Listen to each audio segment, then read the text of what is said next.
கர்த்தர் இந்த நாளிலும் எங்களோடு கூட பேசுவாரா?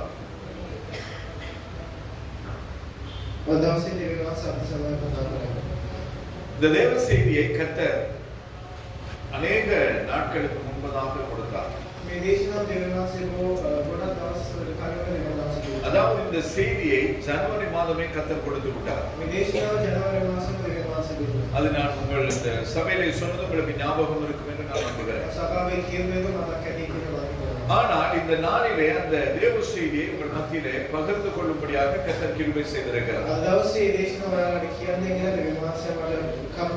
ஆனால் இந்த நாளிலே அநேகர் நம்ம மத்தியிலே இல்லை. ஒரு பக்கம் அப்படியே காலியா இருக்கு. ஏனென்று சொன்னால் அநேகர் அநேக விதமான பிரச்சனைகளினாலும் அநேக தேவைகளின் நிமித்தமாக அவர்கள் அவருடைய ஸ்தானங்களுக்கு போயிருக்கிறார்கள். சிலருடைய குடும்பங்களிலே அவருடைய பெற்றோருக்கு சுகயினம், சிலருடைய குடும்பங்களிலே மரணம், இன்னும் சிலருடைய அதாவது மிகவும் தொலைவில் இருக்கிறதான சூழ்நிலை. ஆனால் இப்பேற்பட்டதான சூழ்நிலைகளின் நிமித்தம் அநேகர் வராமல் இந்த நாளில் இருக்கிறதை இட்டு நான் கர்த்தருக்கு நன்றி செலுத்துகிறேன். ஏன் அப்படின்னு நீங்க கேட்கலாம். ஏனென்றால் நம்முடைய சூழ்நிலைகளை அறிந்த தேவனை நாங்கள் ஆராதிக்கிறோம். இன்னைக்கு கர்த்தர் இந்த செய்தியை கொடுத்த நோக்கம் அதுதான். நான் ஊழியம் செய்கிற, நான் ஆராதிக்கிற தேவன் அவர் என்னோடு கூட பேசுகிறார். அந்த அனுபவம் உங்களுக்கு வர வேண்டும் என்று சொல்லி ஒரு வாரம் நாங்கள் அப்படியே ஒரு ஜெபத்தை நாங்கள் நியமித்திருந்தோம். அமர்ந்திருந்து நானே தேவன் என்பதை அறிந்து கொள்ளுங்கள். தேவ சமூகத்தில் நான் அமர வேண்டும். தேவ சத்தத்தை கேட்கிறேன். வாயின் சொல் புறவாததுக்கு முன்பதாகவே கர்த்தர் எல்லாவற்றையும் அறிந்திருக்கிறார். அப்படிதான் கர்த்தருடைய வேதம் சொல்லுகிறது. ஆனால் கர்த்தருடைய சத்தம் நமக்கு கேட்க வேண்டுமே. காதேஸ் வனாந்தரத்தை அதிரப்படுகிற சத்தம், பெண்மானை ஈனப்படுகிற சத்தம்,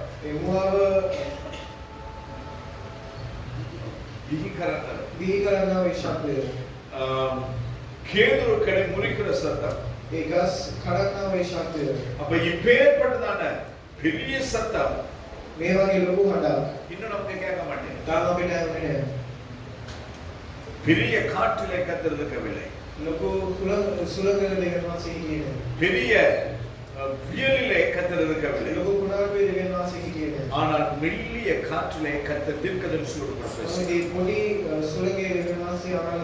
கர்த்தர் எப்பொழுதும் பேசுவார், எப்படி வேண்டுமானாலும் பேசுவார்.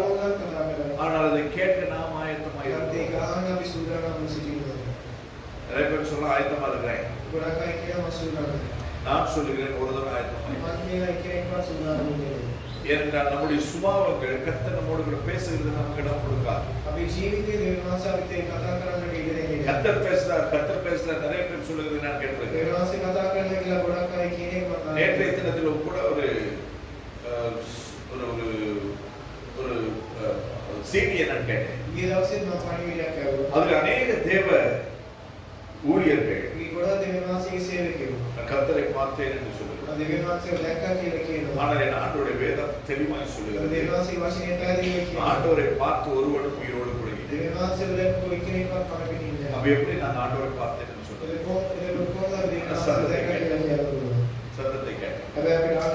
ஆனால் அந்த சத்தத்தை கேட்கிறதுக்கு நான் ஆயத்தமா இருக்கேன். இதனால் கர்த்தர் நம்மோடு கூட பேசுவார். வெளிப்படுத்தின விசேஷம் 3வது அதிகாரம் 11வது வசனம். வெளிப்படுத்தின விசேஷம் 3வது அதிகாரம் 11வது வசனம்.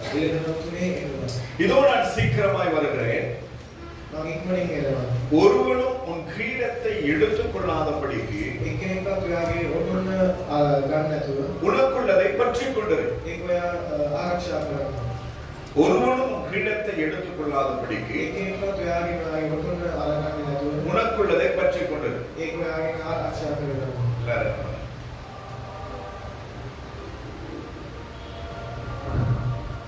என்னாச்சு?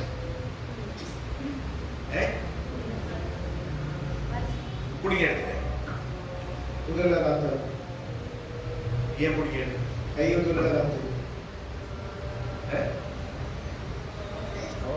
அவர் சூதானம் அவர் வந்ததை பற்றி கொண்டிருக்கவில்லை. அதனால் நான் பறித்து கொண்டேன். ஆனால் வேதம் சொல்லுகிறது உனக்குள்ளதை ஒருவன் பறித்துக் கொள்ளாமல் அதை பற்றி கொண்டு எத்தனை பேர் நான் நமக்குள்ளதை பற்றி கொண்டேன். எனக்கென்று ஆண்டவர் ஒரு கிரீடத்தை வைத்திருக்கிறார். அந்த கிரீடம் ஆண்டுடைய வருகை பொழுது நமக்கு அந்த கிரீடத்தை பெற்றுக் கொள்ளும்படிக்கு எத்தனை பேர் நம் ஆயத்தத்தோடு ஆண்டு வேதம் தெளிவாய் சொல்லுது. இதோ நான் சீக்கிரமாய் வருகிறேன். அன்னைக்கு என் பிள்ளை வந்து எனக்கு ஒரு கேள்வி கேட்டான். ஆண்டர் 33 வயசுல சாவுறதுக்கு ஏதாவது ரீசன் இருக்கா? வாய் துருத்துருன்னு வந்துச்சு. நீ 33 வயசுல செத்து போயிடுவேன் அப்படின்னு சொல்றேன்.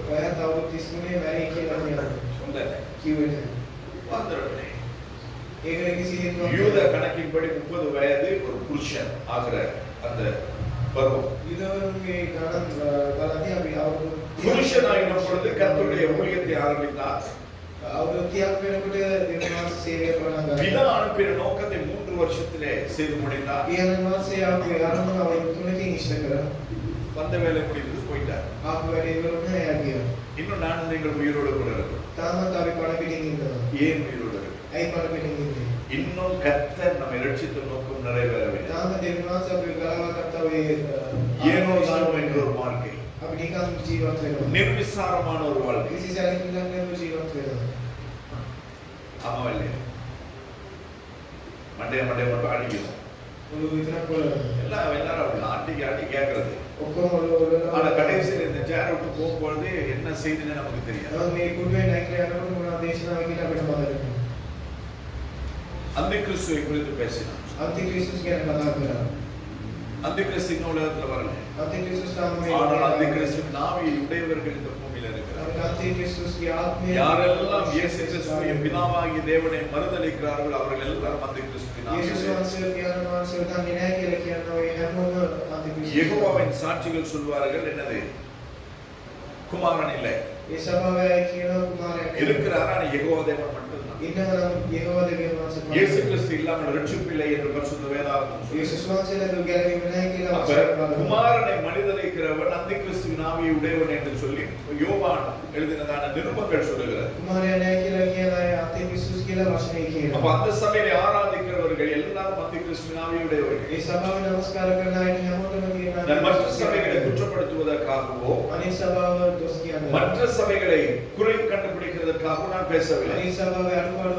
உங்களை தெளிவுபடுத்தும்படியா பேசுகிறேன். எனக்கு முக்கியம், எனக்கு கர்த்தர் கொடுத்தது ஊழியம் மட்டும்தான். உங்களை பரலோகத்தின் தேவனுக்கு முன்பதாய் நிற்க வைக்கிறதுக்கு மட்டும்தான் எனக்கு உத்தரவாதம். அந்த சபை பரலோகத்துக்கு கொண்டு போறதுக்கும் இன்னொரு சபை பரலோகத்துக்கு நேராக நடத்துகிறதுக்கும் எனக்கு வேண்டிய அவசியம் கிடையாது. ஏனென்றால் ஒவ்வொரு சபைக்கும் கர்த்தர் ஒவ்வொரு மேய்ப்பரை வைத்திருக்கிறார். ஆண்டவருடைய வேதம் தெளிவாய் சொல்லுகிறது, உண்மை உள்ளவன் என்று நம்பி, உண்மை உள்ளவன் என்று நம்பி விசுவாசவந்தேவ කියලා අපි இந்த கனமான ஊழியத்தை கற்றுக் கொடுத்து බලලා මේ සේවය අපිට இந்த கனமான ஊழியத்தை நாங்கள் கருத்தாய் செய்ய வேண்டும். මේ සේවය අපි සැලකිලි அந்த ஊழியத்தை நாங்கள் கருத்தாய் செய்யும் பொழுது கர்த்தர் நமக்காக வைத்திருக்கிற அந்த கிரீடத்தை நமக்கு தருவார். සේවය අපි හරි ආකාරයට කරනකොට දෙන්නා அந்த கிரீடத்தை நாங்கள் பற்றிக் கொண்டிருக்க வேண்டும். ඒ වගුන් අපි තදින් අල්ලා அதாவது ஒருவனும் என் கிரீடத்தை எடுத்து விடக் கூடாது. කෙනෙක්වත් මහින් මේක උදුරා ගන්න හොඳ නැහැ. இன்றைக்கு அநேக கிரீடங்களை விற்றுக் கொண்டிருக்கிறார்கள். பணத்துக்காக, பதவிக்காக, பேருக்காக, புகழுக்காக. எல்லாம் நம் கர்த்தரால் வருகிறது. ஒருவனை மேன்மைப்படுத்தவும் ஒருவனை சிறுமைப்படுத்தவும் கர்த்தருக்கு முடியும். எங்கேயோ இருந்த ஒரு மனிதன் இந்த நாளிலே தேவன் தேசத்தின் ஜனாதிபதியாக வைத்திருக்கிறார். ஜனாதிபதியாக இருந்தவர்கள் இன்னைக்கு கோர்ட்டுக்கும் கேஸ் நடத்திட்டு இருக்கிறார். தேவனால் மட்டுமே கூடும். அப்ப ஒன்றுக்கும் தகுதி இல்லாத என்னையும் உங்களையும் கர்த்தர் சிங்காசனத்திலே வைக்கும்படியாக விரும்புகிறார். ஆனால் எத்தனை பேர் அந்த சிங்காசனத்தை நீங்கள் பற்றிக் கொண்டிருக்கிறீர்கள்? அதாவது பேர் புகழ் அந்த ஸ்தானம் கிடையாது. நம்முடைய வேதம் சொல்லுகிறது ஜெயம் கொள்ளுகிறவன் எவனோ அவனுக்கு தாவீதின் சிங்காசனத்தை தருவேன். அப்ப இந்த உலகத்தை நாங்கள் ஜெயிக்க வேண்டும். இந்த மாம்சத்தை நாங்கள் ஜெயிக்க வேண்டும். நம்முடைய சிந்தனைகளை நாம் ஜெயிக்க வேண்டும். நம்முடைய அன்றாட வாழ்க்கையில் வருகிற போராட்டங்களை சோதனைகளை ஜெயிக்க வேண்டும். எல்லாவற்றையும் ஜெயித்தால் தான் சிங்காசனம். எல்லாவற்றையும் ஜெயித்தால் தான் நமக்கு கிரீடா. நாம் எங்க நிற்கிறோம்? பற்றி கொண்டிருக்கிறோம். நமக்குள்ளதை நாம் பற்றி கொண்டிருப்போமானால் ஆண்டவர் சொல்லுகிறார். ஒரு நாள் கூப்பிடுறாரு, என் பின்னே வா. அவர் சொல்றாரு, அந்த அழைக்கப்பட்டவர் சொல்லுகிறார், நான் போய் விடை பெற்றுக் கொண்டு வரேன். விடை பெற்றுக் கொண்டு வரேன், அதாவது பெர்மிஷன் வாங்கிட்டு வரேன். இன்னொரு சொல்றேன், அப்பா இறந்து போனார், நான் அவரை போய் அடக்கம் பண்ணிட்டு வரேன். ஆண்டவர் சொல்றாரு, ஏற்கனவே செத்துதான் இருந்தான், செத்தே போயிட்டான். செத்தவன் செத்தவனை அடக்கம் செய்ய. அதாவது இன்னும் மரித்தவர்கள் அநேகர் இருக்கிறார்கள், ஜீவனோடு இருக்கிறார்கள், ஆனால் அவருடைய ஆவி மரித்து. ஆண்டவர் சொன்னார், இந்த மரத்தின் கனியை புசிக்கிற நாளிலே இசாவே சாவாய். அது ஏவாள் பறித்து புசித்து ஆதாமுக்கு கொடுத்தாள். இருவரும் உண்டார்கள், மனம் மரித்து போகவில்லை, ஆனால் அவருடைய ஆத்மா மரித்து. சரீரம் ஜீவனோடு இன்றும் அநேகர் நாம் சரீரம் ஜீவனா இருக்கிறதுனாலே நானும் நீங்கள் நினைத்துக் கொண்டிருக்கிறோம், நான் ஆவியிலும் ஜீவனோடு கூட இருக்கிறேன் என்று சொல்லி.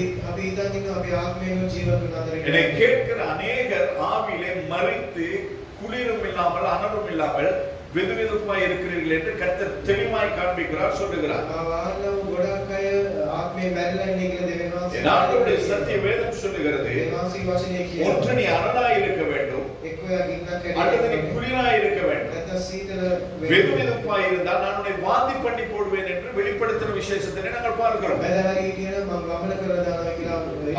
அந்த நாளிலே நம்முடைய ஆவிக்குரிய வாழ்க்கை எந்த நிலையில இருக்கிறது?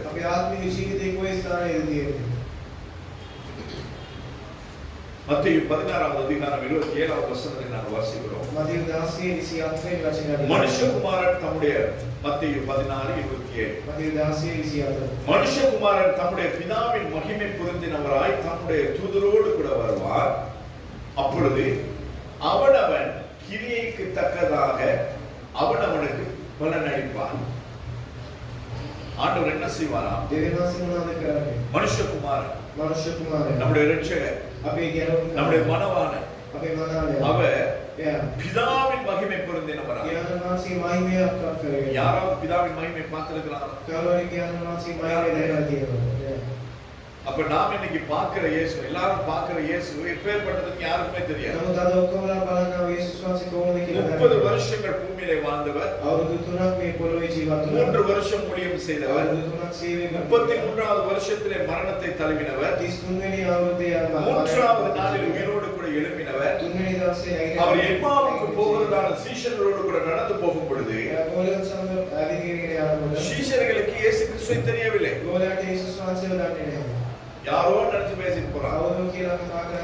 அப்ப இந்த இயேசு கிறிஸ்துவை சீஷர்களை 3 வருஷம் ஒண்ணா இருந்த சீஷர்களே தெரியாத பொழுது இன்று அநேகர் எப்படி இயேசுவை பார்க்கிறார்கள் தெரியவில்லை. நான் மறுபடியும் சொல்லுகிறேன், யாரையும் குற்றப்படுத்தவில்லை, சத்தியத்தை சத்தியமாய் பேசுகிறேன். இன்னைக்கு ஆண்டவரை பார்த்தேன்னா அவன் அப்படி நினைச்சுக்க வேண்டியது கள்ளத்திற்கு தரிசி அப்படின்னு. கர்த்தரை பார்த்தவன் ஒருவரும் உயிரோடு கூட இல்லை. மோசே தேவனுடைய சிநேகிதன், முகமுகமாய் பேசினவன். ஆனால் ஆண்டவரை அவன் பார்க்க வேண்டும் என்று கேட்ட பொழுது சித்து போயிடும். என்னிடத்திலே ஒரு கண்மலை உண்டு, கண்மலையின் வெடிப்பு உண்டு, அதிலே நான் உன்னை வைத்து நான் என் கரத்தினால் மூடி கடந்து போகும் பொழுது என்னுடைய சாயலை காண்பாய், அதாவது நிழலை காண்பாய் என்று கர்த்தர் சொன்னார்.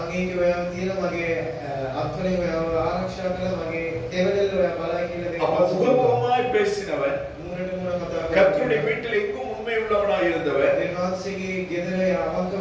இயேசு கிறிஸ்து தேவனுடைய சிநேகிதர், அப்பேற்பட்டவனுக்கே ஆண்டவர் முகத்தை காட்டல. பரதேசிகளாகிய நமக்கு ஆண்டவர் காட்டுறார்.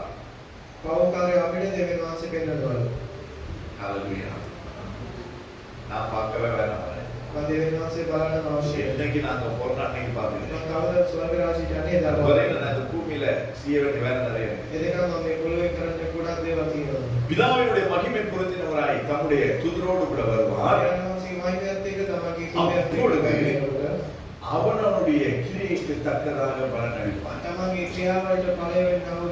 நீங்க செய்கிற ஒவ்வொரு காரியத்துக்கும் தக்க பலன் அப்பொழுது கர்த்தரால் உங்களுக்கு உண்டாயிரும்.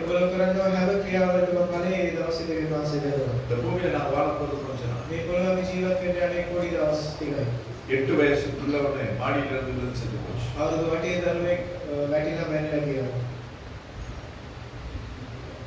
அந்த புள்ள செத்து போன்னு நினைச்சிருப்பாங்க. போன் சார்ஜ் போடும் பொழுது மின்னல் வெட்டி ஒரு வீடு நிர்பந்தத்தை இருந்துச்சு. இதெல்லாம் வெளிநாட்டுல இல்ல, இலங்கை தேசம். இதெல்லாம் நடக்கும். யாராவது தெரிஞ்சு அறிஞ்சிருந்தாங்களா? போன் சார்ஜ் போடும்போது எங்க வீடு எடுத்து போன யாராவது நினைச்சிருப்பாங்களா? இன்னைக்கு அப்பேற்பட்ட நிகழ்வுகள் நம்முடைய தேசத்தில் நடந்து கொண்டிருக்கிறது. இது எல்லாம் கேட்டும் பார்த்தோம் இன்னும் மனம் திரும்பாத, ஆயத்தமாகாத, தன் நிலையை சோதித்து பார்க்காத அநேக ஜனங்களுக்கு மத்தியில் தான் நான் தேவன் கிரியைகளை தருவார். நம்முடைய கிரியைகளுக்கு தக்கதான பலனை தருவார். வெளிப்படுத்தின விசேஷம் 2ஆம் அதிகாரம் 25ஆம் வசனத்தை நாம் பார்க்கிறோம். உங்களுக்குள்ளதை நான் வருமளவும் பற்றிக் கொண்டதுங்கள். உங்களுக்குள்ளதை ஆண்டவர் சொல்ல பிள்ளைக்குள்ளதை பற்றி கொண்டிருங்க. பிள்ளைக்கு சொல்லல அப்பா உள்ளதை பற்றி கொண்டிரு. உங்களுக்கு சொல்லல யாருடையாவது உன்னை பற்றி கொண்டிருக்கும். ஆண்டவர் சொல்லுகிறார் உனக்குள்ளதை பற்றி. எனக்கு கர்த்தர் எதை கொடுத்தார்? கர்த்தர் என்னிடத்துல எதை எதிர்பார்க்கிறார்? கர்த்தர் என்ன நோக்கத்துக்காக என்னை ரட்சித்தார்? கர்த்தர் வரும்பொழுது என்னிடத்தில் எதை எதிர்பார்க்கிறார்? அதை நான் பற்றிக் கொண்டிருக்கிறேன். பற்றிக் கொண்டிருக்கிறீங்களா? அதை மாத்திரம் விட்டுட்டு மற்ற எல்லாத்தையும் பற்றிட்டு அன்னைக்கு ஜோஷுவாரு நல்ல ஒரு கதை சொன்னார். அந்த கதையின் மூலமாக நான் சில காரியங்களை கற்றுக்கொண்டேன். அது என்ன அப்படின்னா, அவர் அடிக்கடி ஃப்ரிட்ஜ் திறந்து போட்டார். அப்ப அதை திறந்து அவர் சொன்னாரு, அம்மா கேட்டாங்க ஏன் சும்மா சும்மா திறக்க? ஃப்ரிட்ஜையும் போனையும் தான் சும்மா சும்மா திறந்து பார்க்க முடியும். ஃப்ரிட்ஜையும் போனையும்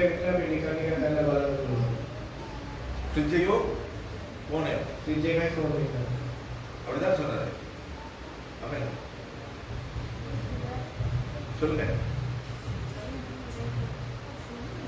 சொல்லுங்க, கேட்ட சொல்லுங்க.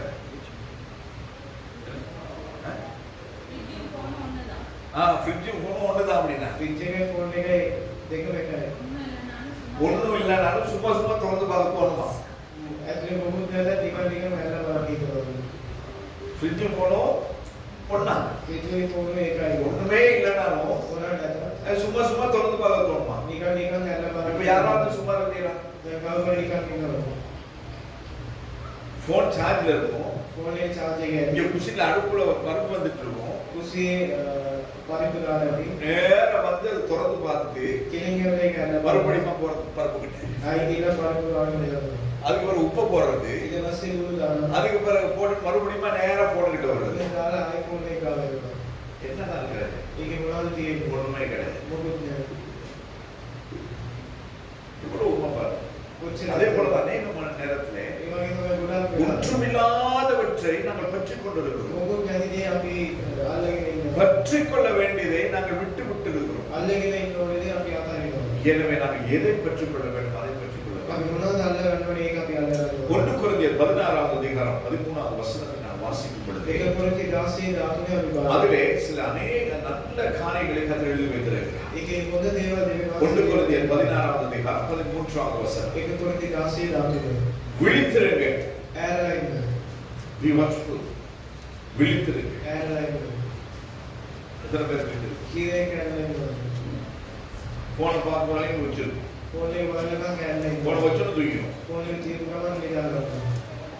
எவரையும் அடிக்கடி சொல்றது போன வச்சுதான் முடிச்சிருக்கீங்க. ரூமுக்கு வரும்போது போனை வச்சுட்டு வரும்போது கண்டிஷன் பண்ணுறா வச்சோன்னு தூக்கிடுது. ஆனா ஆண்டோட வேதம் என்ன சொல்லுகிறது? போன வச்சாலும் வைக்காடி விழிச்சிருக்கு. விசுவாசத்திலே நிலைத்திருங்க. Stand firm in the faith. விசுவாசத்திலே நிலைத்திருங்க. எத்தனை பேர் நான் விசுவாசத்திலே உறுதியாக இருக்கிறோம்? கொஞ்சம் இப்படி ஒரு சலசலப்பு வச்சுன்னா நம்முடைய விசுவாசம் எங்கன்னு நமக்கே தெரியாது. தேவனை மறுதலித்து விசுவாசத்தை மறுதலித்து ரட்சிப்பை மறுதலித்து நாங்கள் அப்படியே போயிடுவோம். புருஷனாய் இருங்க. அதாவது ஆங்கில வேதாகமத்தில் be strong அப்படின்னு, அதாவது புருஷர்கள் என்று சொன்னால் நாங்கள் சக்தி உள்ளவர்களாய், அதாவது பலன் உள்ளவர்களாய் இருக்க வேண்டும். எதற்கு பலன் உள்ளவர்களாய் இருக்க வேண்டும்? பிசாசோடு எதிர்த்து நிற்கிறது. புறமதி. அடுத்தது திடன் கொள்ளுங்க. Be courage. அப்ப இந்த காரியங்களை நாங்கள் செய்ய வேண்டும் என்று வேதம் சொல்லுகிறது. ஆனால் இந்த காரியங்கள் நம்முடைய வாழ்க்கையில கிடையாது. நாங்கள் எந்த அளவுக்கு நாங்கள் திடன் கொண்டிருக்கிறோம்? எத்தனை பேர் நாங்கள் விழித்திருந்து செபிக்கிறோம்? அவனோட வேதம் சொல்லுங்க, நான் திருடன் வருகிறதை போல வருவேன். விழித்திராதவன், தன் ரட்சிப்பை காத்துக் கொள்ளாதவன், திருடன் போல வரும்பொழுது நாங்கள் அவனோடு கூட போக முடியாது. எனவே நாங்கள் எப்பொழுது விழித்திருக்க வேண்டும். விசுவாசத்திலே உறுதியாக இருக்க வேண்டும். கர்த்தர் சொன்னால் செய்வார். எத்தனை வருஷமானாலும் கர்த்தர் செய்வார். தைரியமாக இருக்கு.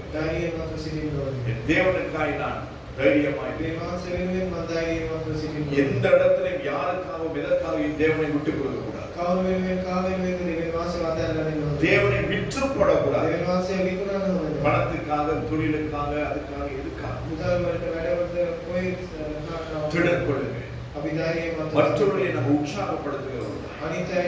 நான் உற்சாகத்தோடு கூட எப்பொழுதும் இருக்க வேண்டியவனாயிருக்கிறேன். இந்த காரியங்களை செய்ய வேண்டும் என்று சொல்லி ஆண்டவருடைய வேதம் தெளிவாய் நமக்கு போதிக்கிறது. பிலிப்பியருக்கு எழுதின நிருபத்திலே 4வது அதிகாரம் 11 தொடங்கி 13 வரை நான் வாசிக்கும் பொழுது அதிலே பவுல் அப்போஸ்தலன் இப்படியா எழுதி வைத்திருக்கிறார். பிலிப்பியர் 4:11 தொடங்கி 13 வரைக்கும், என் குறைச்சலினால் நான் இப்படி சொல்லுகிறதில்லை, ஏனெனில் நான் எந்த நிலையில் இருந்தாலும் மனரமியமாய் இருக்க கற்றுக்கொண்டேன். நீங்க கற்றுக்கொண்டிருக்கிறீங்களா? எந்த சூழ்நிலையிலும் சொல்லுங்க, எந்த சூழ்நிலையிலும் சந்தோஷமா இருக்க கற்றுக்கொண்டிருக்கிறேன். கிடைச்சாலும் கிடைக்காது, இருந்தாலும் இல்லாட்டி, வந்தாலும் வராட்டி, வாழ்ந்தாலும் செத்தா சந்தோஷமா இருக்கு. இப்பதான் மண்டை ஆட்டுவோம். ஆனா ஏதாவது ஒரு இடத்துல வரும் பொழுது சோர்ந்து போயிடுது, மனம் செழிச்சு போயிடுது. ஆனால் அப்படி இருக்கக்கூடாது என்று வேதம் சொல்லுகிறது. தாழ்ந்திருக்கவும் எனக்கு தெரியும், வாழ்ந்திருக்கவும் எனக்கு தெரியும். எவ்விடத்திலும் எல்லாவற்றிலும் திருப்தியாயிருக்கவும் பட்டினியாயிருக்கவும் பரிபூரணம் அடையவும் குறைவுபடவும் போதிக்கப்பட்டிருக்கிறேன். போதிக்கப்பட்டிருக்கிறேன். ஒன்னு இல்லைன்னா மூஞ்ச தூக்கிறது, ஒன்னு இல்லைன்னா நம்முடைய ரியாக்ஷன் எப்படி இருக்குன்னு நமக்கே தெரியாது. அப்ப நாம இன்னும் போதிக்கப்படலை. நேற்றைய தினத்திலே நாங்கள் பேசும் பொழுது என் மனைவி ஒரு காரியத்தை சொன்னார். நம்முடைய திருச்சபையில இத்தனை வருஷங்களா, கிட்டத்தட்ட ஒரு 18 வருஷங்களா ஆண்டோட வருகைக்காக நாங்கள் சபை ஆயத்தப்படுத்துகிறது நம்முடைய வேலை. அதற்காக தான் சபையை ஏற்படுத்தினார். அப்ப ஒவ்வொரு வருஷத்திலே 52 செய்திகள் ஞாயிற்றுக்கிழமை மட்டும். அப்ப 52 வாரங்களும் ஒரு 12 வாரத்தை விட்டுருந்தேன். ஏன்னா 12 வாரங்கள் மாதத்தின் முதலாவது நாள் அது வாக்குத்தத்தத்தின் செய்தி அப்படின்னு போட்டீங்கன்னா அது கிட்ட அப்ப 52 64 ஆயிடும். அப்ப ஒவ்வொரு வாரமும் கர்த்தர் நம்மோடு கூட பேசி அந்த செய்தியின் பொழுது நம்முடைய வாழ்க்கையில் இருக்கிறதான ஒரு தவறுதலை சுட்டி காட்டியிருந்தால் அந்த தேவ செய்தியின் மூலமாய் நான் அந்த ஒரு தவறை மாற்றிக் கொண்டிருந்தால் அப்ப வருஷத்துல 52 செய்திகளை நாங்கள் கேட்கிறோம். அப்ப வருஷத்துல 52 குறைகளை அல்லது தவறுகளை நம்முடைய வாழ்க்கையிலே கர்த்தருடைய ஆவியானவர் நிச்சயமாய் சுட்டி காண்பித்திருப்பார். சுட்டி காண்பது நம்மை மாற்றிக் கொண்டிருந்திருந்தால் இன்னைக்கு நம்முடைய வாழ்க்கை எப்படி நம்ம யாராவது மாத்திருக்கீங்க? கோபப்படுறவங்க இன்னும் கோபப்பட்டு தான் இருக்கிறீங்க. எரிச்சல் பண்றவங்க இன்னும் எரிச்சல் பட்டு தான் இருக்கிறீங்க. எரிச்சல் எரிச்சலுக்கு என்ன சொல்றது? மற்றது சொல்லுவோமே, இன்னும் ஆராதிங்க, வாய் திறந்து ஆராதிங்க, கையை தூக்கி ஆராதிங்கன்னு நம்ம சொல்றது கிடையாது. ஆனா அப்படிதான் ஆராதிக்கணும் நம்ம கற்றுக் கொடுத்துருக்கிறோம். இன்னும் வாய் திறந்து ஆராதிக்கிறவங்க, கையை தட்டி ஆராதிக்காதவங்க, நெட்டு போட்டு ஆராதிக்கிறவங்க நம்ம சபையில இருக்கிறீங்க. அப்ப இந்த அடிப்படை உபதேசங்களே நம்முடைய வாழ்க்கை இன்னும் மாறாத பொழுது மற்ற காரியங்கள் எப்படி மாறிச்சு? இதெல்லாம் வெளிப்புறமானது. வெளிப்புறமானதே இன்னும் மாறாத நேரத்தில் உள்ளானதை பார்க்கிற தேவன் உங்களை பார்க்கும் பொழுது உங்களுடைய அந்தரங்கம் எவ்வளவு அவலட்சணமா இருக்கு யோசிச்சு பாருங்க.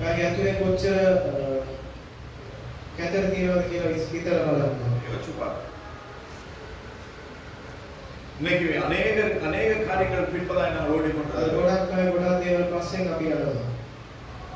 ஆனால் வேதம் என்ன சொல்லுகிறது?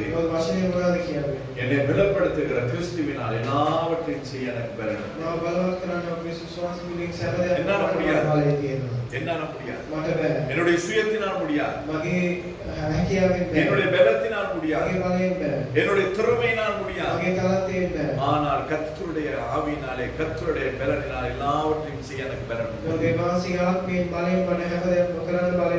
ஹல்லேலூயா. எத்தனை பேருக்கு அந்த கிறிஸ்துவின் பலன் இருக்கிறது? කීදෙනෙක්ට ක්‍රිස්තුස් වහන්සේගේ බලය තියෙනවද? கிறிஸ்துவின் பலன் எத்தனை பேருக்கு? ක්‍රිස්තුස් වහන්සේගේ බලය කීදෙනෙක්ට තියෙනවද? கிறிஸ்துவுக்குள் நீங்கள் மரித்திருப்பீர்களானால், ක්‍රිස්තුස් වහන්සේ තුලින් ඔයාලා கிறிஸ்துவுக்குள் நீங்கள் ஜீவிப்பீர்களானால், ක්‍රිස්තුස් වහන්සේ තුලින් ඔයාලා நீங்கள் ජීවත් புதிய වෙනවා. சிருஷ்டிகளாய் இருப்பீர்களானால், ඔයාලා අලුත් මැවිල්ලක් හැටියට ඉන්නවා. கிறிஸ்துவினுடைய பலன் உங்களுக்குள் இருக்கும்.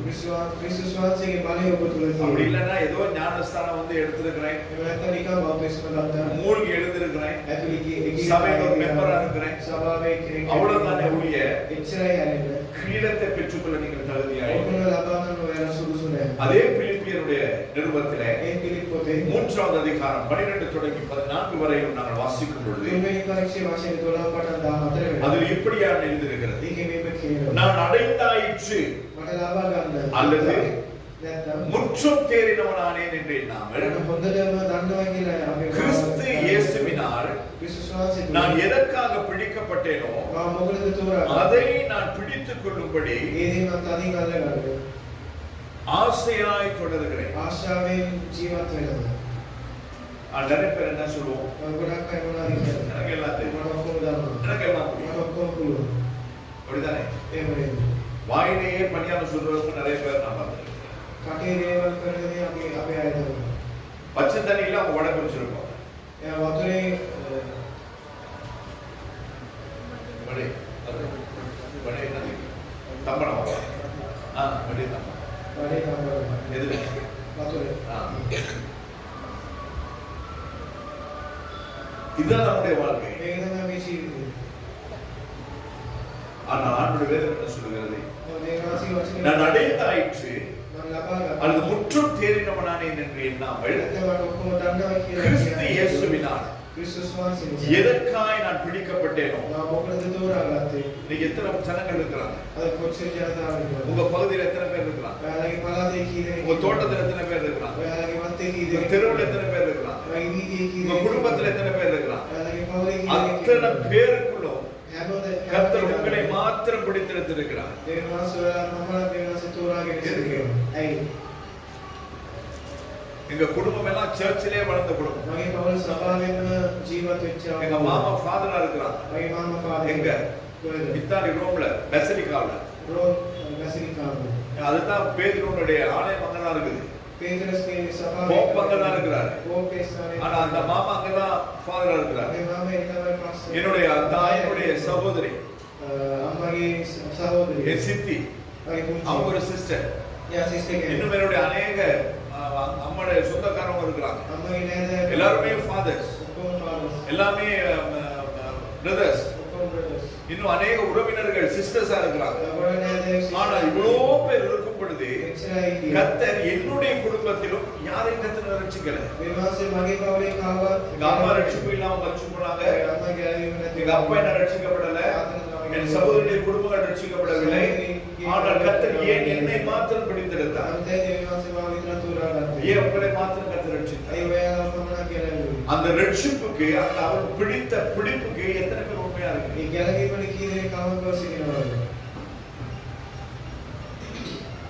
வசனம் சொல்லுகிறது, වශයෙන් කියනවා. நான் எதற்காக பிடிக்கப்பட்டேனோ මම මොකටද තෝරාගත්තේ? அதை நான் பிடித்துக் கொள்ளும்படி ඒ දේ තදින් අල්ලගන්න. ஆசையாய் தொடர்கிறேன். ආශාවෙන් ඉන්නවා. எத்தனை பேர் ஆசையாய் தொடர்றீங்க? කී දෙනෙක් ආශාවෙන් ජීවත් වෙනවද? ஆசையாய் தொடர்வீர்களானால் ආශාවෙන් ජීවත් වෙනවද? சபையில இருக்கிற அத்தனை கூடுகைகளுக்கு நீங்க வருவீங்க. සභාවේ තියෙන හැම රැස්වීමකට වෙනවා. சபையில இருக்கிற அத்தனை ஊழியர்களுக்கு நீங்க வாலண்டியரா வந்து சேருவீங்க. සභාවේ තියෙන හැම සේවයකම ඔයාලා ඉදිරිපත් වෙනවා. கூப்பிட்டு ஜெபிக்க சொல்றதுனால நீங்க வந்து பாஸ்டர் சர்ச்சை திறங்க நான் வந்து ஜெபிக்கணும்னு வாலண்டியரா வந்து ஜெபம் பண்ணுங்க. අදගාලා කිව්වේ නැද්ද ඔයාලා ඇවිල්ලා කියන පාස්ටර් ප්‍රාර්ථනා කරන්න. சுவிசேஷத்தை அறிவித்து ஆத்துமாக்களை ஆதாயம் செய்வீர்கள். සුභාරංචි කියලා ජනතාව සූදානම් කරනවා.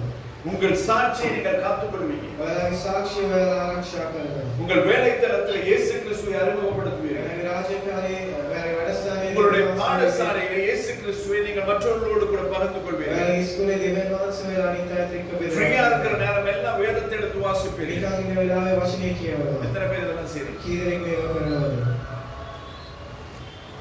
ஒரு தடவை செய்யறது கிடையாது. එක්කෙනෙක්වත් කරන්නේ නැහැ. ஒரு தடவை அநேகமாய் செய்கிறது கிடையாது. එක්කෙනෙක් அப்பப்ப நாங்க எடுத்து வாசிப்போம். ஐயோ இன்னைக்கு நான் வாசிக்கலன்னா அது தப்பா போயிருமே, ஐயோ நான் ஜெபிக்கலன்னு சொன்னா தப்பா போயிருமே. அதனால நம்ம ஒரு கடமைக்காய் செய்கிறோம். யாராவது அன்பாய் நீங்க வேதத்தை வாசிக்கிறீங்களா? யாராவது அன்பாய் தேவனோடு கூட அமர்ந்திருந்து ஜெபம் பண்றீங்களா? அப்படி இல்லைன்னு சொன்னா நீங்கள் பிடிக்கப்பட்ட நோக்கத்துக்காக நீங்கள் ஆசையாய் தொடரவில்லை, கட்டாயத்தின் பேரிலே தொடர்கிறீர்கள். அப்படி நீங்கள் தொடர்ந்திருப்பீர்களானால் இன்னைக்கு சபைக்கு வராதவங்க எத்தனை பேர் இருந்தாலும் அத்தனை பேரும் போயிட்டு நீங்க ஞாயிற்றுக்கிழமை சபையில இருந்திருப்பாங்க. வியாழக்கிழமை போகலாத ஸ்கூல், வியாழக்கிழமை போகலாத ஸ்கூல், வெள்ளிக்கிழமை போகலாத ஸ்கூல், வெள்ளிக்கிழமை ஆஃப்டர் ஸ்கூல் போனா, சனிக்கிழமை லீவ், ஞாயிற்றுக்கிழமை அங்க எங்கேயாவது ஒரு சர்ச்சுக்கு போய்க்கலாம்,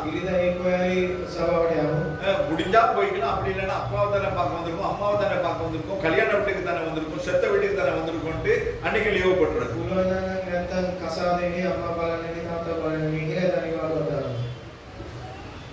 போனவர்களை குறித்து உதாரணமாய் பேசவே கர்த்தர் இந்த செய்தி இந்த நாளிலே வைத்திருக்கிறார்.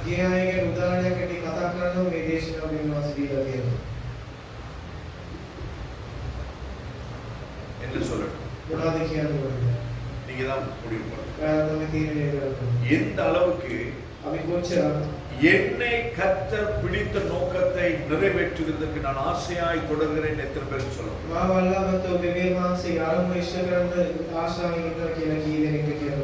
பல்லு வலினா சாப்பிடுறது, ஆனா சர்ச்சுக்கு வந்து ஆராதிக்கிறதுக்கு வாங்க கிடையாது. தலைவலின்னு சொன்னா படுத்து தூங்குறது, எடுத்து கோப்பியை குடு, கோப்பியை குடிச்சா தலைவலி போயிடும், கோப்பியை குடிச்சிட்டு வீட்டு வேலையை செய்யறது. சபைக்கு வரது கிடையாது. இன்னைக்கு வேலைக்கு போலன்னா பிரச்சனை ஆகிடும் சொல்லி வேலைக்கு போறது. ஆனா வேலையை செய்யறதுக்கு தேவையான கிருபைகளை தர கர்த்தரை தேடுகிறது கிடையாது.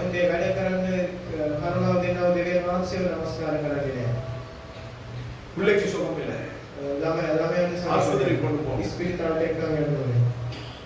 அவனுடைய வேதம் சொல்லுகிறது மூப்பரிடத்துல போங்க, அவர்கள் எண்ணெய் வைத்து சுகம் பண்ணுவார்கள், உங்களுக்கு சுகம் உண்டாகும். வீட்டுல வச்சிருந்தா சுகம் உண்டாகும், சேர்த்து நம்புவாங்க. அப்ப நாங்கள் எத்தனை பேர் ஆசையை தொடர்றோம்? கர்த்தர் என்னை பிடித்த நோக்கம் நிறைவேறுகிறது. நீங்க தான் பிடிப்போம், நான் தான் பிடிப்போம். என்னை கர்த்தர் பிடித்த நோக்கத்தை நிறைவேற்றுவதற்கு நான் ஆசையாய் தொடர்கிறேன். சகோதரரே, அதை பிடித்துக் கொண்டேன் என்று நான் எண்ணுகிறதில்லை, ஒன்று செய்கிறேன், பின்னானவைகளை மறந்து முன்னானவைகளை நாடி இயேசு கிறிஸ்துவுக்குள் தேவன் அழைத்த பரம அழைப்பின் பந்தய பொருளுக்காக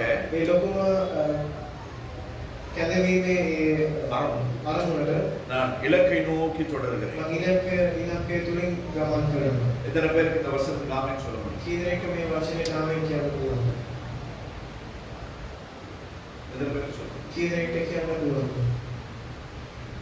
அது பிடித்துக் கொண்டேன் என்று நான் எண்ணுகிறதில்லை, ஒன்றை செய்கிறேன். நடந்ததெல்லாம் நடந்தது, போனதெல்லாம் போகட்டும், அவைகளை மறந்து முன்னானவைகளை நாடி. அத்வா புயல் வந்தது, நிலநடுக்கம் வந்தது, அநேகர் மதித்து போனார்கள். இது எல்லாம் ஆண்டு நம்ம கொடுத்து வச்சிருக்கு.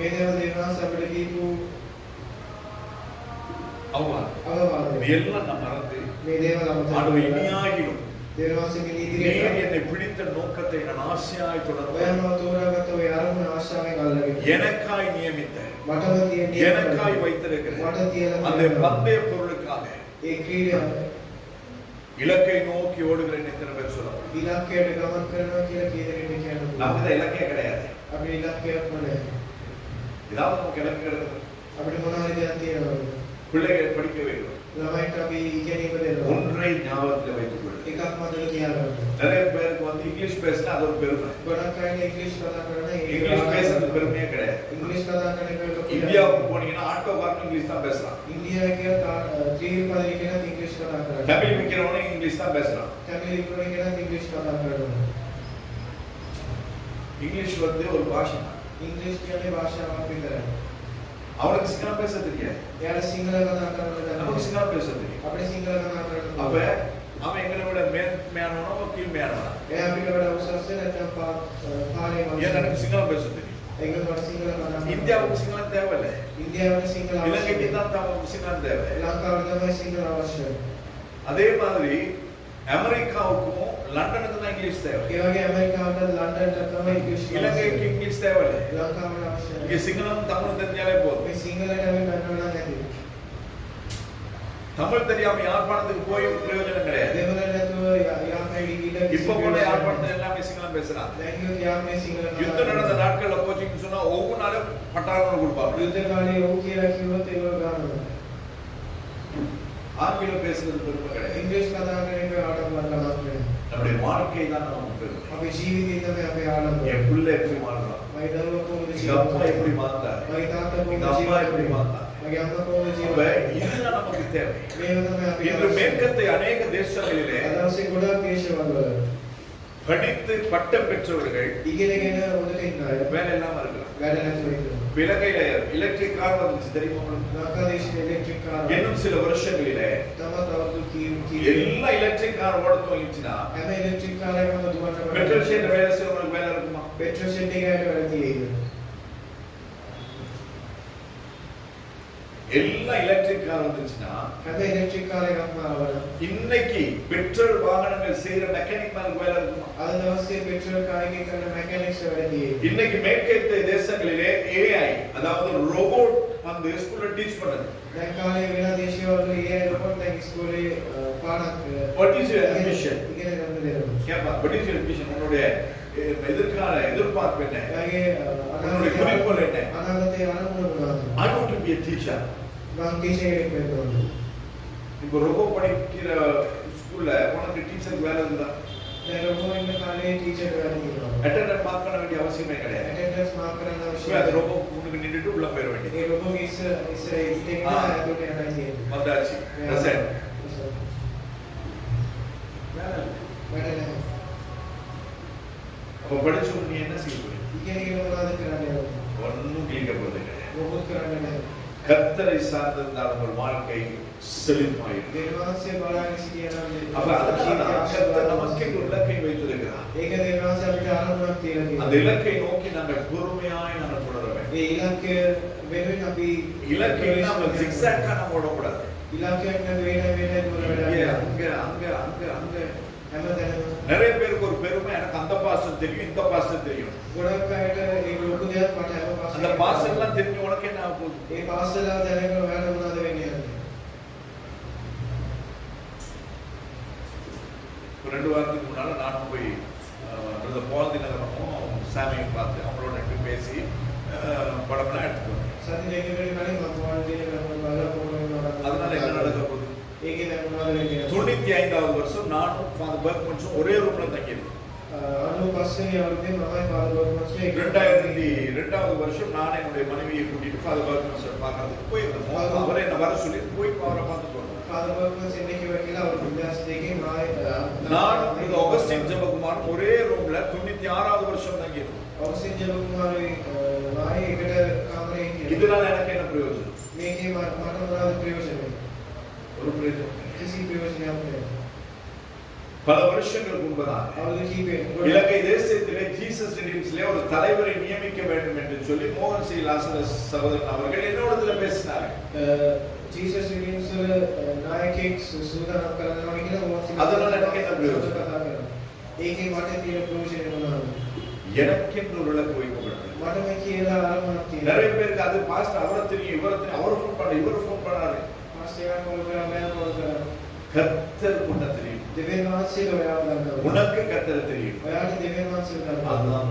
ඒක තමයි වැදගත්. அது தெரியாம நீ எத்தனை பேருக்கு பின்னுக்கு போயிருந்தாலும் பிரயோஜனம் இல்லை. ඒක දන්නේ නැතුව කී දෙනෙක්ගේ පස්සේ கர்த்தருடைய எதற்காய் பிடித்தாரோ දෙවියන් වහන්සේ ඔයාව ගන්නවා. அதை நீ செய்கிறாயா? ඒක ඔයා කරනවා. உனக்கென்று வைக்கப்பட்டிருக்கிற இலக்கு ඔයාට කියලා නියම කරපු அதை நீ தொடர்கிறாயா? ඒකෙන් ගමන් කරනවා. உனக்கென்று வைக்கப்பட்டிருக்கிற கிரீடம் ඔයාට කියලා තියෙනවා. அதை நீ பற்றிக் கொண்டிருக்கிறாய். ඒක අදින් අල්ලගෙන ඉන්නවා. எத்தனை பேருக்கு இதுக்கெல்லாம் நீங்க எஸ் எஸ் எஸ் சொல்ல முடியும்? කීරෙක්ට මේවට ඔව් කියලා උත්තර දෙන්න පුළුවන්. அப்படி இல்லைன்னா உங்களை நீங்க மாத்திக்கணும். ඒ වෙනත ඔයා වෙනස් කරන්න. உங்களுக்கு தெரிஞ்ச ஒரு கதையை நான் சொல்ல விரும்புகிறேன். ඔයාට දන්න කතාවක් මම කියන්න කැමතියි. நான் கதை சொல்றேன். ඔයාලා කතාවක් කියන්න බලන්න. ஆமையும் முயலும் ஒரு ரேஸோட நாங்க தெரியுமா உங்களுக்கு?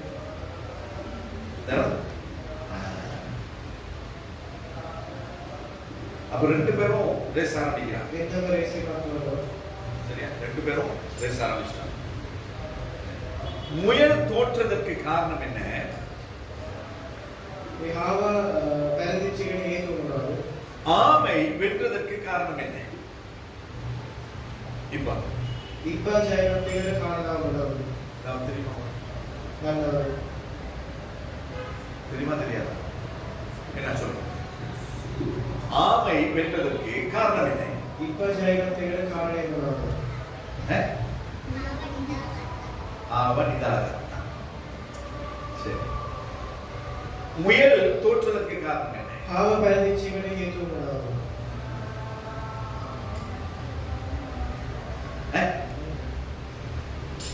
அது அதே மாதிரி தான்.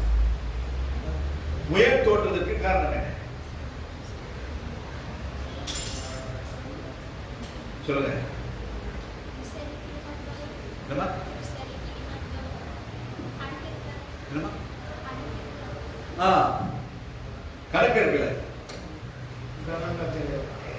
ஆமா தானே. ඉබ්බා නේද? அது எப்படி வருதுன்னு பார்த்துக்கலாம். කොහොමද ඉන්නේ කියලා බලන්න. அப்படிதான் நம்ம நினைக்கிறேன். ඒක තමයි வந்தா பார்த்துக்கலாம். ආවොත් බලන්න. அவர் எப்போ வருவார் நமக்கு தெரியாது. එයා කවදද දන්නේ නැහැ. இதோ நான் சீக்கிரமாய் வருகிறேன். මම ඉක්මනින් එනවා. அப்படி சொல்லிட்டு போயிட்டு 2026 வருஷம் ஆயிடுச்சு. එහෙම කියලා අවුරුදු 2026 என் ஆண்டவருக்கு ஒரு 1000 வருஷம் ஒரு நாள். දෙවියන්වහන්සේ අවුරුදු 1000 அப்ப இன்னைக்கு 2 நாள் தான் ஆண்டவர் போயிட்டு ஆயிருக்குது. දවස් දෙකයි 2 நாளும் ஒரு சில மணி நேரங்கள். அப்ப එතකොට இது போலதான் நம்முடைய கிறிஸ்தவ வாழ்க்கை. මේ වගේ තමයි අපේ ක්‍රිස්තියානි ජීවිතය. நான் சொல்லுகிறேன். මම කියනවා முயல் ආවා என்ன செய்யுது? ஓடும் பொழுது දුවන්ති මොනවද කරන්නේ? பின்னுக்கு திரும்பி பாருங்க. පිටිපස්සේ ඇල්ල බැලුවා. ஆமா வருது. ඉබ්බා එනවා.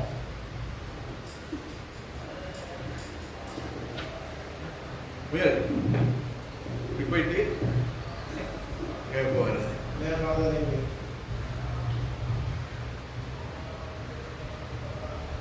இப்பயே வராது. දැන් මේ එන්නේ. ரொம்ப நேரம் ஆகும். ගොඩක් වෙලා යනවා. அப்படின்னு அதுவா நினைச்சிருது. මේක යාම හිතාගත්තා. நினைச்சிட்டு என்ன பண்ணுது? ඉතල මොනවද කරේ?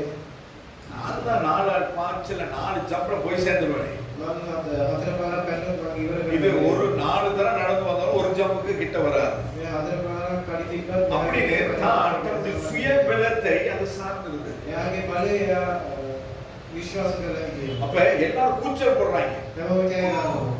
ஓ இல்ல எல்லாரும் கூச்சல் போடுறாங்க. இப்ப 2020 நடக்க போகுது ஸ்ரீலங்கால. දැන් ලංකාවේ මැච් එක පටන් ගන්නවා. எல்லாரும் கூச்சல் போடுறாங்க, கும்பலா போடுறாங்க. හැමෝම කෑ ගන්නවා. அது முயலுக்கு கொஞ்சம் பிடிச்சிருக்கு. ඒක ආවට කැමතියි. நிறைய ஊழியக்காரங்க அப்படிதான் ගොඩක් සේවකයෝ එහෙම තමයි. சொல்லுவாங்க. மைக்க வச்சுட்டு சொல்ல முடியாத கை தட்டுன்னு அவங்களா இப்படி தட்டி காட்டுவாங்க. அப்ப இதை பார்த்து பின்னுள்ளவங்க எல்லாம் தட்டணும். அதை தட்டுனா அவங்களுக்கு ஒரு உற்சாகம். ඒ වේව තේරුම් ගන්න. அவங்களா சொல்லிட்டு அவங்களா கையை தட்டு சொல்லி கேட்கிற வேண்டியது. ඒගොල්ලෝම කියලා ඒගොල්ලෝම பார்த்துருக்கீங்களா? බලලා நிறைய තියෙනවා. ஊழியக்காரங்க ගොඩක් සේවකයෝ குற்றப்படுத்தல தப்பான கருத்தை பண்ணிக்கணும். වැරදි කිව්වේ அப்ப நாம் யாருக்கு கை தட்டணும்? අපි කාටද நான் என்னுடைய பேச்சுக்கல்ல අපේ වශයෙන් නෙමෙයි. தேவனுக்கு நாம் கரங்களை மகிமைப்படுத்த வேண்டும். දේවාසික මහිමය දෙන්න. அப்ப நாம் என்ன செய்கிறோம்? අපි මොනවද කරන්නේ? ஆமென் சொன்னாலும் கத்தருக்கு. ආමෙන් කිව්වොත් ඒක அல்லேலூயா சொன்னாலும் கத்தருக்கு. හalleluya කිව්වොත් ඒක ஆனா கை தட்டல கேட்டு வாங்கக்கூடாது. නමුත් අපුඩි அது ගාන தானா வரும். ඒක ඉන්නේ அப்ப இந்த இடத்துல இந்த கூச்சலும் கூப்பாடுகளும் மேலுக்கு ரொம்ப பிடிச்சிருது. ඒ අක්කොලසන් සත්‍ය ඔක්කොම මේ ආවට කැමති වෙනවා. மற்றவருடைய கோஷத்தை மற்றவருடைய பாராட்டுதலை பாராட்டு உயர என்ன நினைச்சிட்டு அது ஓ இது எல்லாமே எனக்கு தான் அப்படின்னு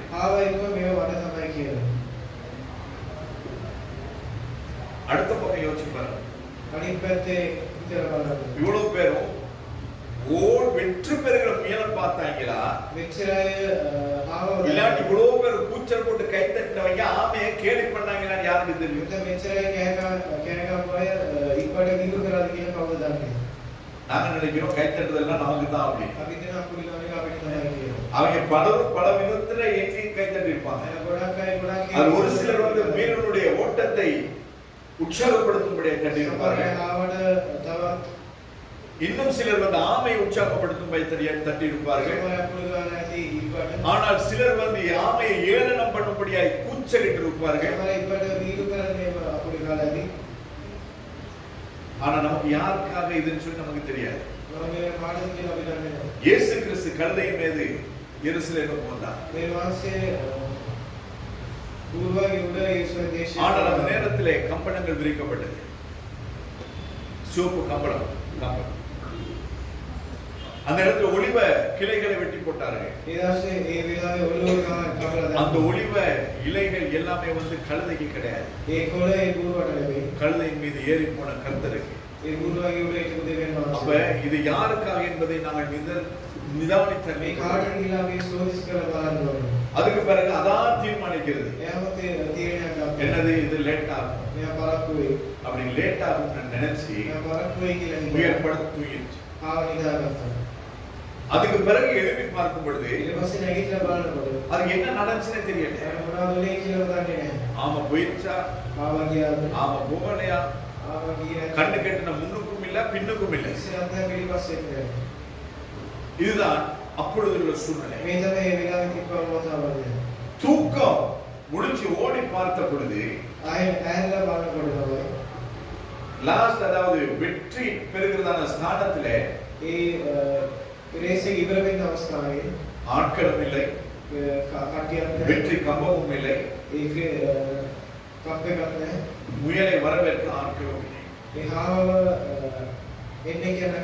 அதே போல இந்த ஆமை ஓடும் பொழுது ஆமைக்கு நல்லாவே தன்னுடைய நிலைமை தெரியும் எனக்கு இவ்வளவுதான் ஸ்பீடு என் நிலைமை இதுதான் அப்படின்னு ஆமை நன்றாயா இருந்தது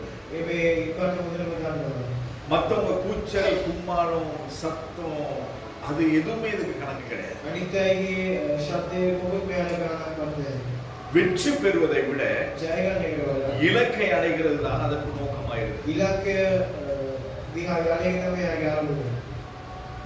வெற்றி பெறுகிறதை விட இலக்கை அடைவது சிலரை வந்து ஓடும்போது பாருங்க ட்ரக் மாறி ஓடுவான்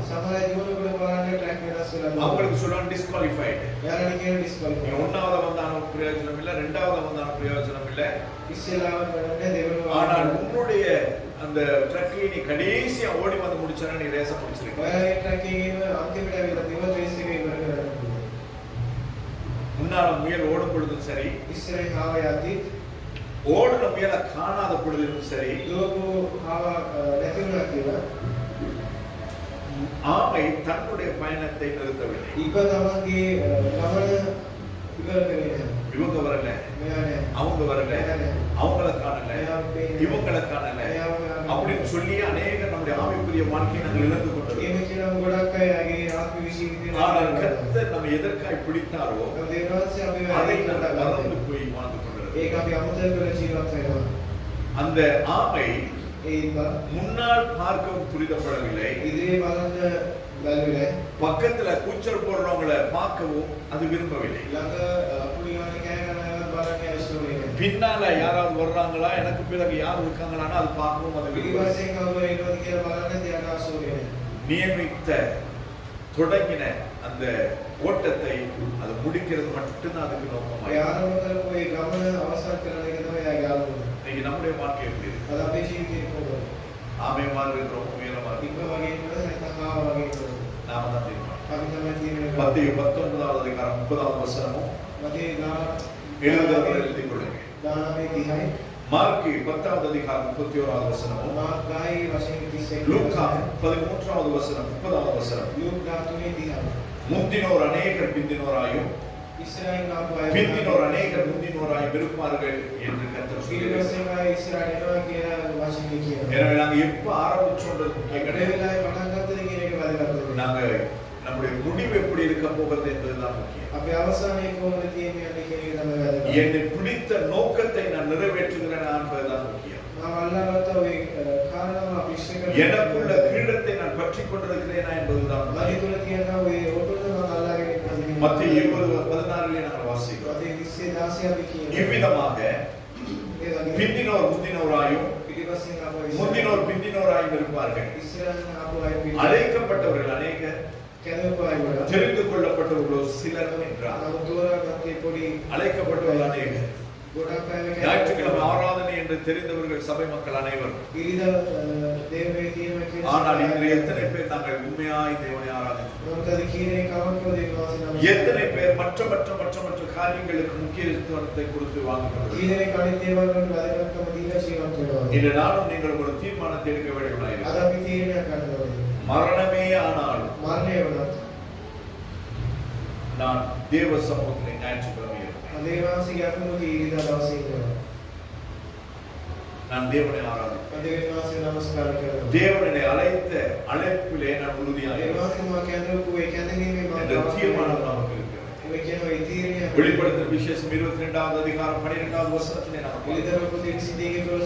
இதோ நான் சீக்கிரமாய் வருகிறேன், அவனுடைய கிரியைகளின் படி அவனுக்கு நான் அளிக்கும் பலனை என்னோடு கூட வருகிறது என்று சொல்லி கர்த்தராகிய இயேசு கிறிஸ்து சொல்லி இருக்கிறார். நம்முடைய கிரியைகளுக்கு தக்கதான பலனை கர்த்தர் கொண்டு வருகிறார். நாங்கள் தகுதியுள்ளவர்களாக இருந்தால் ஆண்டவருடைய வருகையில் எடுத்துக் கொள்ளப்படுவோம். தகுதியற்று வாழ்வோமானால் ஆராதிப்போம், ஊழியம் செய்வோம். ஆனால் கர்த்தரை நாங்கள் ஆராதிப்போம். அதாவது அவருடைய வருகையில் நாங்கள் போவோம். அவருடைய வருகையின் முடிவிலே, அவர் வருகையின் பொழுது நம்முடைய முடிவு நமக்கு நன்றாக தெரிஞ்சு. எல்லாரும் சேர்ந்து இந்த வசனத்தை வாசிக்கும். யோவான் 2 யோவானுடைய புத்தகம் நிருபம் 8வது வசனம். 2 யோவான் 8. 2 யோவான் 8.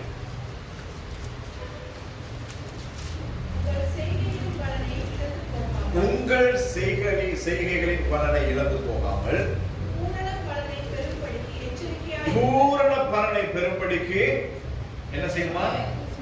எச்சரிக்கையாயிருங்க. அவருடைய வேதம் தெளிவாய் சொல்கிறது, உங்கள் செய்கைகளின் பலனை இழந்து போகாமல். ஓடி ஓடி சர்ச்சுக்கு போனனே, உபவாசம் பண்ணி ஜெபம் பண்ணனே, வாக்குகளுக்கெல்லாம் ட்ரக்க கொடுத்தனே அப்படின்னு சொல்லி வெளியரங்கமான எல்லா காரியங்களையும் செஞ்சுட்டு நான் தகுதி இல்லாமல் வாழ்ந்து கொண்டிருப்பேன். ஆனால் என்னுடைய பலன் வீணாக மற்றவர்களுக்கும் ஊழியம் செய்ய வேண்டும். என்னுடைய அழைப்பையும் என்னுடைய தெரிந்து கொள்வதையும் நான் பார்த்துக்கிறேன். வசனம் தெளிவாய் சொல்லுங்கள், செய்கைகளின் பலனை இழந்து போகாமல் பூரண பலனை பெறும்படிக்கு எச்சரிக்கையாயிருங்கள். ஆண்டவர் இந்த நாளில் என்னையும் உங்களை பார்த்து சொல்லுகிறார். எச்சரிப்பின் வார்த்தை என்னவென்றால், இதோ நான் சீக்கிரமாய் வருகிறேன், ஒருவனும் கிரீடத்தை எடுத்துக் கொள்ளாதபடி உனக்குள்ளதை பற்றிக்கொள். முயல மாதிரி ஆமையை பார்க்க வேண்டும். உங்களுக்கு என்று நியமித்திருக்கிற ஓட்டத்தை பொறுமையாய் இலக்கை நோக்கி அப்பொழுது ஆண்டவர் வரப்பொழுது கிரீடத்தை எல்லாம் தங்களை மூடி கத்தரை ஆண்டவரே இந்த நாளுக்காய் சொல்கிறேன். கேட்ட வார்த்தையின்படி வாழைகள் கணக்கில் செய்கிறார். உடைய பிள்ளைகளாக எங்கள் ஒவ்வொருவரும் கருத்தில் காத்துக்கிறேன். கத்தர் பொறுப்படுத்தினார். இயேசு கிறிஸ்துவின் மூலமாய் பிதாவே. ஆமென். ஹல்லேலூயா. இந்த நேரத்திலே நாங்கள்